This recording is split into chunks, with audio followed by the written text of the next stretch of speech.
بسم اللہ الرحمن الرحیم۔ السلام علیکم پیارے بچوں، کیسے ہیں آپ؟ یقیناً ٹھیک ہوں گے، تندرست ہوں گے۔ پیارے بچوں، آپ جانتے ہیں ہم اردو جماعت پنجم کا ریمیڈی پیک کر رہے ہیں اور آپ کا آج کا حاصل تعلم تھا اردو کے فروغ کے لیے جدید ذرائع ابلاغ T V, mobile phone, tablet, computer اور لیپ ٹاپ وغیرہ کا استعمال کر سکیں۔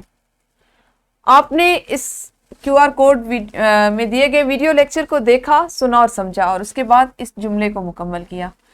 آپ کے پاس جو سرگرمی دی گئی تھی اس سے متعلقہ وہ یہ تھی کہ ذرائع ابلاغ کا استعمال کرتے ہوئے انٹرنیٹ کی مدد سے کسی مقامی تہذیبی ورثے یا یادگار عمارت کے متعلق معلومات حاصل کر کے دی گئی جگہ پر تحریر کریں۔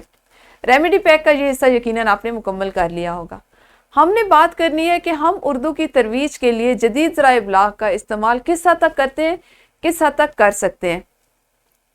اگر ہم ایک اپنے انفرادی طور پر، انفرادی سطح پر چھوٹے چھوٹے کام کرنے کا ارادہ کر لیں یا تہیہ کر لیں تو اس سے آپ کو اندازہ ہوگا کہ ہماری زبان میں ترقی ہو رہی ہے، اس کا پھیلاؤ ہو رہا ہے، اس میں ترویج ہو رہی ہے۔ جیسے آپ میں سے ہر بچہ موبائل فون لے کر کسی نہ کسی کو، اپنے دوستوں کو، اپنے اساتذہ کو میسج کرتا ہے، پیغام بھیجتا ہے۔ آپ اس کو رومن میں ٹائپ کر رہے ہوتے ہیں یا انگریزی میں ٹائپ کرتے ہیں۔ اگر آپ اپنے والدین کے موبائل فون لے کر جب کسی کو پیغام دیتے ہیں تو اس کو اردو میں ٹائپ کرنا شروع کر دیں، اردو میں لکھنا شروع کر دیں، تو اس سے آپ دیکھیں گے کہ آپ کی زبان میں ترقی ہونا شروع ہوئی ہے۔ اسی طرح سے آپ موبائل، کمپیوٹر اور لیپ ٹاپ کا اگر استعمال کرتے ہیں تو وہاں بھی ایسی چیزیں تلاش کریں جو اردو میں لکھی ہوئی ہیں، اور خود بھی ایسی چیزیں لکھنے کی کوشش کریں جس میں آپ کو اردو میں زیادہ سے زیادہ لکھنا آپ لکھیں۔ آپ کو اس میں بہت سے رسم الخط ملیں گے، آپ کو بہت زیادہ چیزیں سیکھنے کو ملیں گی۔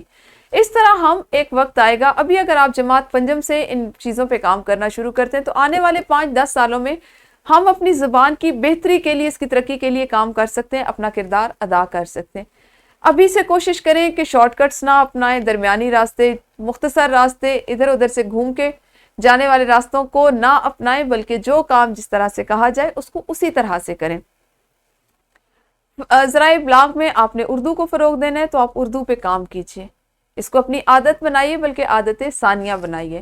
اگلے حاصل تعلم کے ساتھ اگلے لیکچر میں بات کریں گے، تب تک اپنا خیال رکھیے۔ اللہ حافظ، شکریہ۔